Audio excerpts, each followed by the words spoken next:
Senhor, descobri que as Amém? fraquezas que Amém, glória a Deus. Irmãos, eu queria falar com vocês hoje. Eu tentei separar um texto, mas depois que eu li toda a carta, eu não consegui ficar só em um texto. A carta que eu me refiro é a carta de Tiago.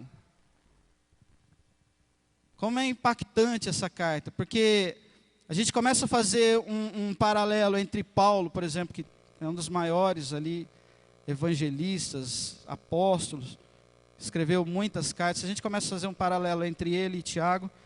A gente vê que Paulo, ele fundamenta a fé na vida do crente, mas Tiago, ele vem com a obra, com a prática. E como é legal a gente ter as duas coisas se encaixando.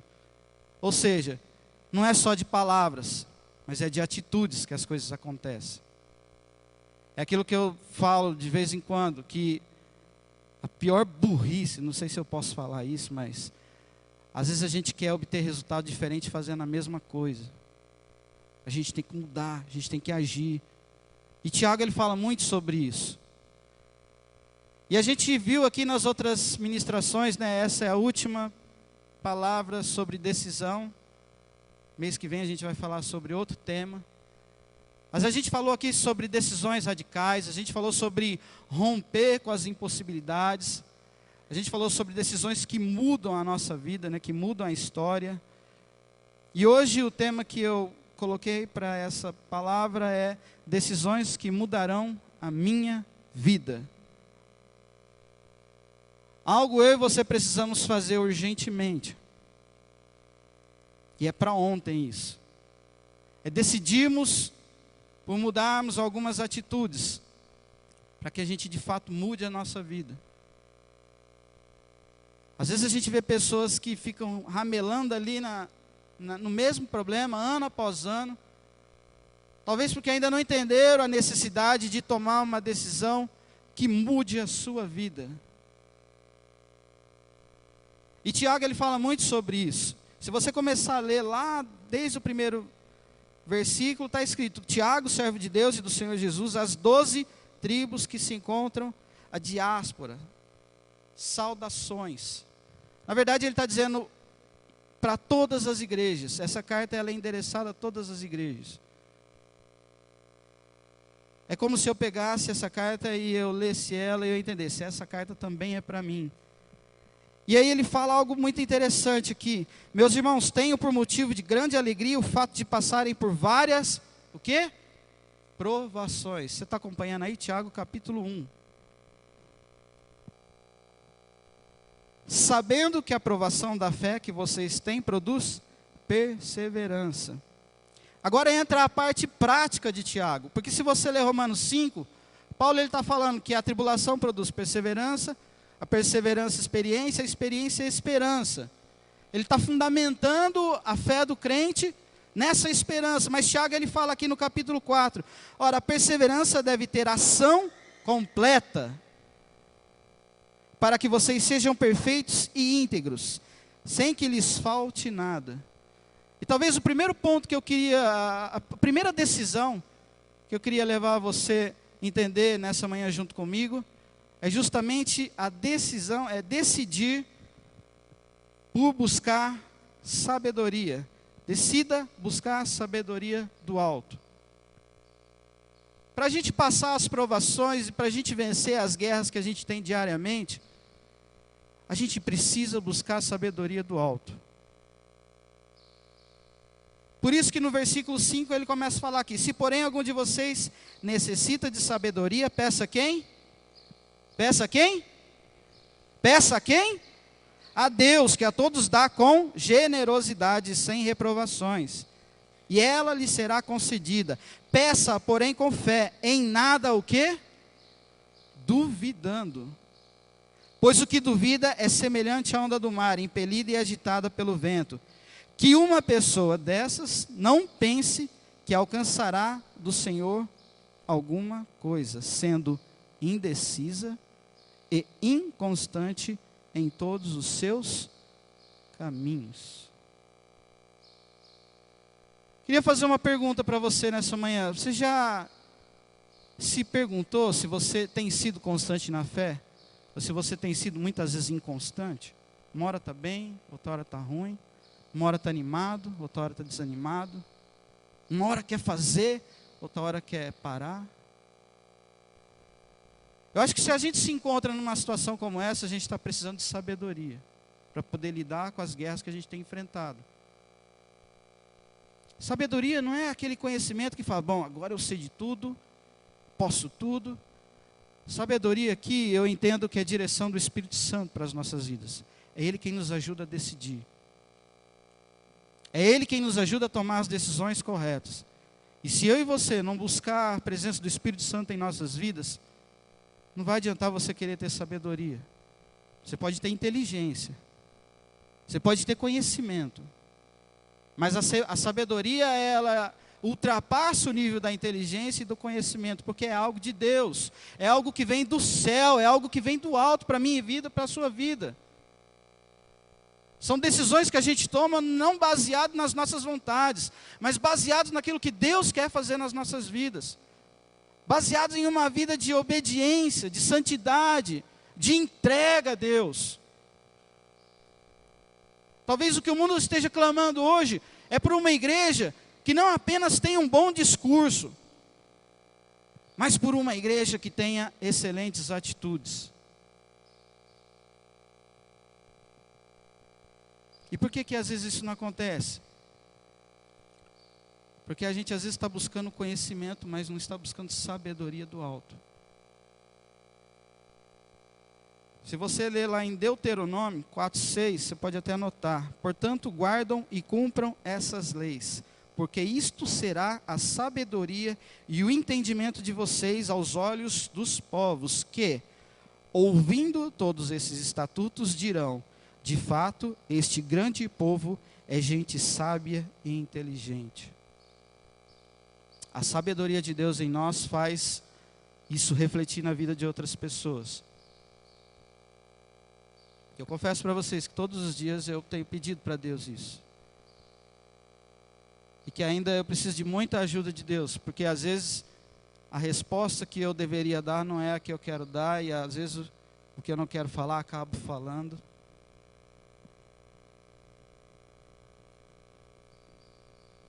A gente precisa diariamente da ação do Espírito Santo em nossas vidas.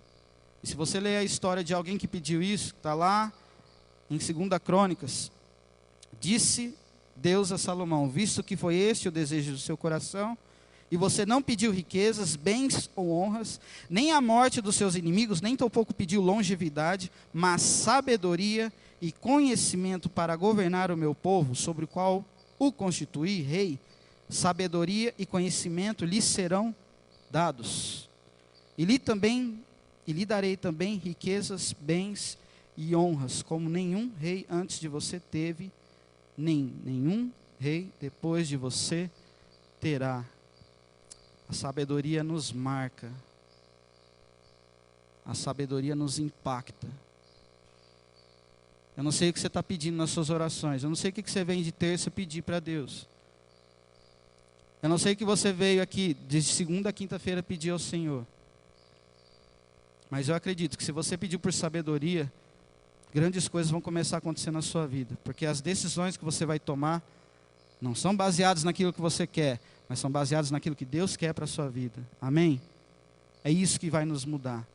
Uma segunda decisão que eu queria falar aqui: decida amar ao próximo sem distinção. Você já viu aquela história, chega alguém perto de você, e meu santo não bateu com dessa pessoa não. Não fui muito com a cara dela. Você já passou por isso? Não, né? Desculpa. Só eu que passo por isso. O fato é que, às vezes, a nossa natureza faz com que a gente comece a selecionar quem a gente quer por perto. A nossa natureza humana e pecaminosa faz a gente escolher com quem a gente quer andar, o que a gente quer fazer. E a gente se esquece de que Jesus, quando ele escolheu os 12 dele, você sabe a história dos 12, como eles eram. Alguns eram briguentos, outros não queriam nada com nada, outros eram chorões, outros eram melindrosos. E Jesus sabia de tudo isso, mas ele escolheu essas pessoas para andarem junto com ele. E a gente muitas vezes faz distinção das pessoas dentro da própria igreja. A gente monta os nossos grupinhos, monta a nossa galera, e se esquece de que tem pessoas dentro dessa igreja que precisam ser amadas. Eu estou falando isso a começar de mim, tá? Eu não sei o que você vai aproveitar dessa palavra para a sua vida. Mas quando eu comecei a preparar essa palavra, Deus começou a ministrar isso muito no meu coração. De que a gente é muito bom para fazer distinção, para poder escolher. E o texto ele fala, porque se entrar na sinagoga, Tiago 2:2. Porque se entrar na sinagoga de vocês um homem com anéis de ouro nos dedos, vestido roupa luxuosa, e entrar também um pobre muito mal vestido, e vocês derem um tratamento especial ao que está vestido com a roupa luxuosa, dizendo, você, sente-se aqui no lugar de honra, e disserem ao pobre, você fique em pé, ou sente-se ali, abaixo do estrado dos meus pés. Será que vocês não estarão fazendo distinção entre vocês mesmos, e julgando as pessoas com critérios errados? Se vocês de fato observam a lei do reino, conforme está na Escritura, ame o seu próximo como a si mesmo, fazem bem. Engraçado que essa mesma decisão aqui, eu falei sobre ela em novidade de vida e eu falei sobre ela em amor. E de novo ela apareceu. Precisamos ser uma igreja que ame as pessoas. Precisamos ser uma igreja que resgate as pessoas, que estimule, que faça com que elas se sintam bem, que aprenda a usar a linguagem do amor. Se a pessoa precisa de palavra de afirmação, que a gente leve a ela a palavra de afirmação. Se essa pessoa precisa de qualidade de tempo, que a gente tenha tempo com elas. Isso não é uma responsabilidade da liderança da igreja, é uma responsabilidade de todos nós como cristãos. Uma vez que cristãos significa seguidores de Cristo, significa pequenos cristos, significa reflexo de Cristo. O que eu e você temos sido? Que tipo de amor a gente tem demonstrado? Ou que tipo de distinção nós temos feito? Preste muita atenção nisso. João 15 fala, ame-se aos outros. 1 João fala, aquele que ama é nascido de Deus. Decida a amar as pessoas sem distinção. Terceira decisão que eu queria falar com vocês é, decida cuidar das suas palavras. Aí daqui para frente a coisa começa a ficar um pouco mais estreita. Porque Tiago, ele começa a tratar a igreja, não somente como aquela igreja que fala do amor de Deus, aquela igreja que prega, mas aquela igreja que tem atitudes. E uma vez, eu não sei onde eu anotei, mas, se não me engano, na Bíblia tem 40 menções sobre murmuração. E a gente fazer um paralelo, aqui naquela época as pessoas eram castigadas com 40 chicotadas. Eu não sei se isso é herético ou não, depois os meus professores vão me falar.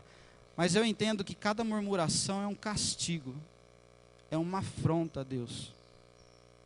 Cada murmuração que eu e você fazemos entristece o coração de Deus. Olha o que o texto fala aqui em Tiago capítulo 3, versículo 2. Porque todos tropeçamos em muitas coisas. Até aqui estamos de acordo. Se alguém não tropeça no falar, é um indivíduo perfeito, capaz de refrear também todo o corpo. Talvez uma das coisas que mais afrontam a Deus é quando dos nossos lábios sai a murmuração. É quando a gente reclama. E o som hoje estava horrível. O louvor hoje não foi bom. A palavra então nem se fala. Essa igreja é fria. Essa igreja é quente. Esses bancos são confortáveis, esses bancos são horríveis. Ai, aquele irmão não me cumprimentou. Ai, aquela irmã, o perfume dela é muito forte. A gente é ótimo para poder reclamar. E o legal é que Tiago fala aqui, olha, se você é alguém que toma conta da sua língua, você é alguém perfeito. Que tipo de crentes eu e você temos sido? Que tipo de palavras tem saído da nossa boca? É fácil a gente chegar em casa e murmurar da esposa, murmurar do marido, reclamar dos filhos. O difícil é a gente decidir amar e fazer a diferença. E aí como que você quer que seu casamento melhore? Como que você quer que seu relacionamento com seus filhos melhore? Essa é uma decisão para mim e para você, meu querido. É decidir tomar cuidado das nossas palavras. Cuidado com o que você fala. Cuidado com o que você fala na sua escola. Cuidado com o que você fala no seu trabalho. Salmo 37, 30 fala: da boca do justo procede sabedoria, e a sua língua fala o que é justo. Provérbios 18, 21 diz: a morte e a vida estão no poder da língua. Quem bem a utiliza, come do seu fruto. E Provérbios 21 fala: quem guarda a boca e a língua, guarda a sua alma de muitas dificuldades. Se você decidir hoje tomar cuidado das suas palavras, cuidar das suas palavras, se você decidir parar de reclamar, eu tenho certeza que os 6 próximos meses da sua vida vão ser os melhores meses que você vai viver. Porque você vai experimentar algo novo, algo diferente. Não se jorra da mesma fonte água limpa e água suja. Não se jorra da mesma fonte bênção ou maldição. Não tem como dos nossos lábios sair as duas coisas. Ou precisa sair bênção, ou só tem saído maldição. Em Mateus 15, eu até anotei aqui a lápis. Mateus 15 fala que o que contamina o homem não é o que entra na boca, mas o que sai da boca. Isso é o que contamina o homem. Mas o que sai da boca procede do coração. E isso contamina o homem. É óbvio que ele não está falando sobre higiene, ele está falando sobre as tradições que aqueles homens tinham. A nossa religiosidade, muitas vezes, a gente quer fazer alguma coisa para poder demonstrar algo para alguém, mas a gente se esquece de como está o nosso coração. E o fato é que o nosso coração, o que jorra, é o que está aqui dentro. Então, se você tem reclamado, meu irmão, veja, avalie o seu coração, como ele tem estado. A quarta decisão, para mim, é o texto central dessa palavra, porque é: decida se sujeitar a Deus. Submeta-se de uma vez por todas a Jesus e deixe Ele governar a sua vida. Tiago 4,7 diz: portanto, sujeitem-se a Deus, mas resistam a quem? Resistam a quem? Quem que você deve resistir, irmão? Você está com medo de falar o nome do diabo, né? Diabo. Diabo. Crê em Deus Pai, diabo. A gente só consegue resistir ao diabo, a gente só consegue fugir da ação do inimigo se a gente se sujeita à vontade de Deus. O que Deus tem mandado você fazer? O que Deus tem falado para você fazer? Sabe quando você dá aquele perdido? Você não quer vir na igreja, não quer orar, não quer ler a Bíblia na sua casa? Eu tenho certeza que o Espírito Santo fala no seu coração: não faça isso. Larga essa TV, vai ler a Bíblia. Pelo menos comigo é assim. Se a gente não se sujeita a Deus, se a gente não se submete a Deus, como que a gente vai vencer o diabo?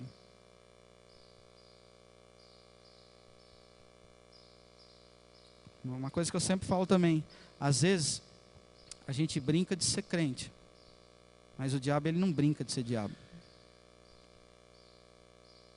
Enquanto ele não derrubar a minha vida e a sua vida, enquanto ele não nos destruir, ele não vai se cansar. Mas quando eu e você se submete à vontade de Deus, se sujeita à vontade de Deus, se sujeita a Jesus, a gente consegue resistir ao diabo.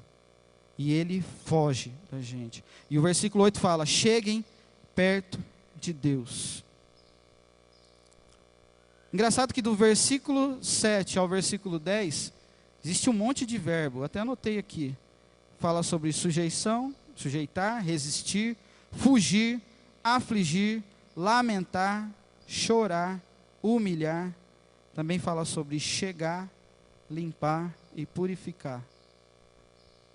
E se a gente for colocar aqui, cheguem perto de Deus. Chegar significa atingir o termo de uma trajetória, significa alcançar, significa atingir ao ponto extremo, significa alçar uma posição vencendo etapas, significa elevar-se, igualar-se, ser suficiente.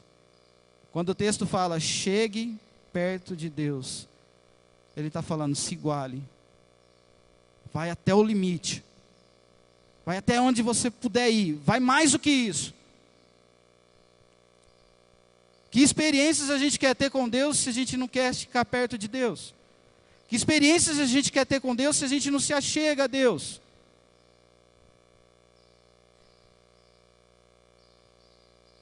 Que tipo de igreja estará aqui nesse lugar daqui 10 anos? Que tipo de pessoas estarão aqui reunidas nesse culto daqui 10 anos? Se existirem daqui 10 anos. Serão as pessoas que se sujeitaram e que chegaram perto de Deus? Ou estará aqui um outro grupo de pessoas que querem isso, porque o grupo anterior não quis? Essa é uma pergunta que eu e você deve fazer diariamente. Se aproximar de Deus, meu irmão, é muito mais do que aquilo que a gente tem feito. É atingir o limite máximo. É romper com aquilo que tem prendido as nossas vidas. Legal que o texto, se você vê lá no capítulo, desde o versículo 1, no capítulo 4, ele faz uma pergunta: de onde vêm as guerras que a gente enfrenta? E se você começar a ler do capítulo 4, versículo 1 em diante, ele vai listar algumas coisas do egoísmo, dos prazeres humanos, da ambição, da ganância. Se eu e você ainda temos isso enraizado nos nossos corações, a gente não consegue chegar perto de Deus. Porque o nosso pecado faz separação entre nós e o nosso Deus. Por mais que Deus me ame e te ame, o nosso pecado nos impossibilita de chegar. É por isso que hoje uma decisão precisa ser tomada. Se sujeitar a Deus é dizer não para o pecado. Se sujeitar a Deus é você dizer não para aquilo que o inimigo tem tentado oferecer na sua vida. Tem uma outra coisa que eu anotei aqui. Limpar. Tornar-se limpo. Retirando sujeiras, impurezas, remover. Porque o texto fala: cheguem perto de Deus e Ele se chegará a vocês. Limpem as mãos, pecadores. E vocês que são indecisos, purifique o coração. Ou seja, a Bíblia, ela nos fala sobre a necessidade de termos decisões. E de tomarmos essas decisões. Se você não entender isso hoje, você vai sair desse culto como se nada tivesse acontecido. Mas se você tomar uma decisão, algo novo pode acontecer na sua vida a partir de hoje.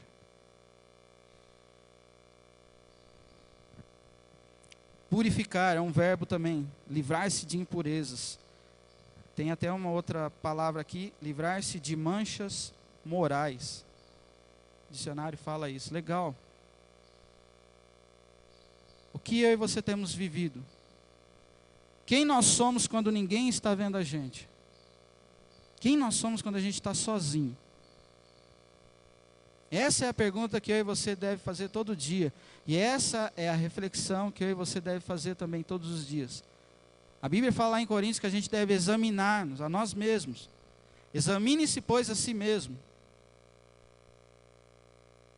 E a última decisão, que é a mais fundamental de todas, eu acho: decida consagrar e entregar sua vida a Jesus.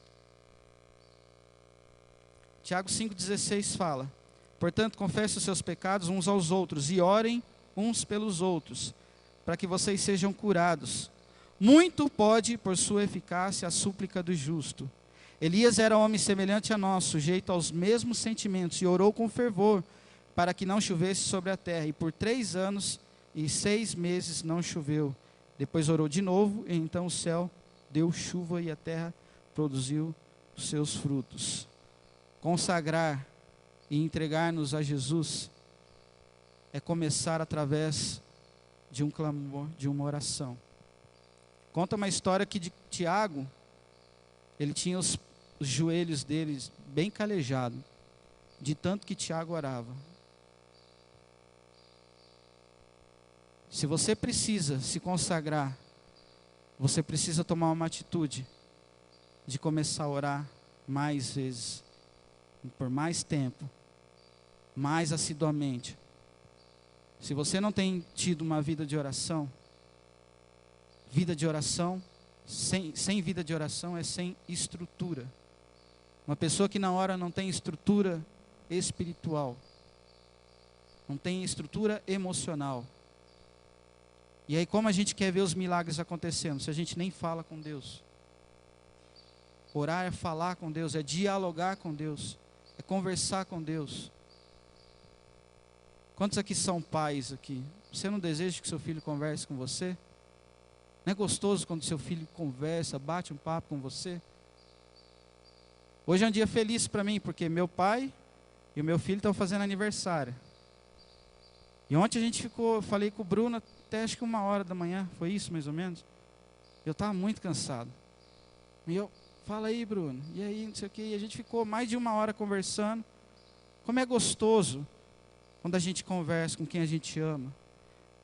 Eu fico imaginando Deus esperando eu e você aquietar, tomar o nosso lugar e começar a conversar com Ele. O problema é que a gente às vezes dá a mínima para isso. A gente acha que Deus é um ser intocável que está lá em cima. Ele sabe de tudo, Ele vê tudo. Relacionamento e intimidade é que o Pai espera de mim e de você. É por isso que eu e você precisamos nos consagrar e de fato entregar a nossa vida a Jesus, de verdade. É aquela entrega onde você deixa tudo para trás. É o que a Karen falou e que foi falado lá no Mobiliza. Quando a gente troca um dinheiro na casa de câmbio, o Bruno contou isso. Ele estava um bolinho razoável de dinheiro, chegou lá na casa de câmbio para trocar para dólar, quando ele foi embora. Ele falou, é injusto, só um monte de nota, veio só isso aqui de nota. O fato é que só aquilo valia tanto quanto tudo aquilo.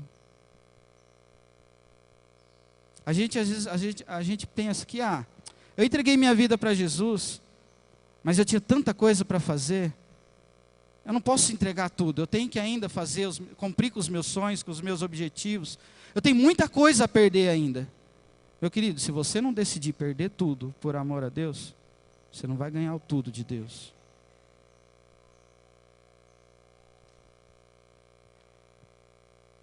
Algumas decisões importantes para hoje. No quesito aqui que eu falei sobre consagrar-se e entregar sua vida a Deus. Primeira delas, faça como Daniel, não se contamine. O que tem estado ao nosso redor que pode nos levar a nos contaminar e a pecar contra Deus? Faça como Oséias, perdoe. Quem tem sido peso na sua vida que você não consegue perdoar? A ponto de você chegar na igreja e não conseguir experimentar daquilo que Deus tem para a sua vida. Faça hoje, como muitos de nós aqui já fizemos e todos os dias temos que fazer. Entregue sua vida por completo a Jesus. Por completo. Deixe tudo isso por só isso, que na verdade só isso se torna tudo isso. Tem uma frase que eu anotei aqui. A oração é uma chave dourada, se for conservada e for usada constantemente, abre tesouros nos céus. E para concluir, comprometimento é fundamental no processo de decisão. Decidir não é fazer, é ser. Quem somos hoje diante de Deus? E o que queremos ser? A partir dessa palavra. Eu queria convidar você a fechar os seus olhos.